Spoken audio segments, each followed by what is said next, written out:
तो नाज़रीन, जैसे जैसे टाइम गुजरता जा रहा है पीटीआई वालों पर प्रेशर बढ़ता जा रहा है। जहां ये खबर सामने आई थी कि पीटीआई वाले ईद के बाद एक बड़ी तहरीक चलाएंगे, ऐसे में कुछ मोमेंटम भी कायम किया गया था, लेकिन उसके बाद पाकिस्तान भारत की हुई टेंशन और फिर इमरान खान का चैप्टर जो है वो पीछे चला गया। इस मौके पर पीटीआई के पठान जो है उन्होंने एक मरतबा फिर कोशिश की है कि वो इमरान खान के नाम को दोबारा से उजागर कर सकें, दोबारा से बता सकें पाकिस्तानी कौम को, दुनिया को, कि इमरान खान ही मेन एजेंडा है और इमरान खान के बगैर कोई मसला हल तलब नहीं है। इस मौके पर पेशावर में हुआ है बड़ा एहतजाज, जहां चीफ इलेक्शन कमीशन जो होता है मुकामी, उसके दफ्तर का घेराव किया गया। बड़ी तादाद में आप देख सकते हैं वहां पीटीआई के सपोर्टर्स, इमरान खान के टाइगर्स मतवाले जमा हुए और इस मौके पर फजा इमरान खान के नारों से गूंज उठी।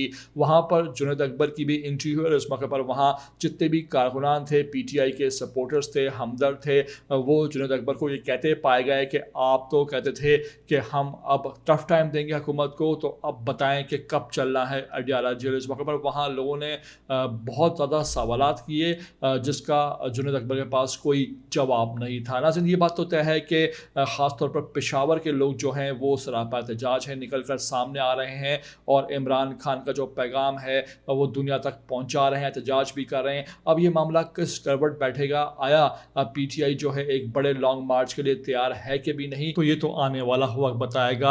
आपको तमाम तरह ये मनाजर दिखा रहे हैं, आपसे रिक्वेस्ट है भाई वीडियो को आखिर तक देख लिया करो। नए आते हो चैनल पर तो लाजमी इसको आप सब्सक्राइब करो, लाइक करो, शेयर करो और कमेंट करके हमें अपनी कीमती राय से लाजमी आगाह किया करो। इमरान खान के सच्चे पक्के सपोर्टर होने का आप सबूत भी दिया करो।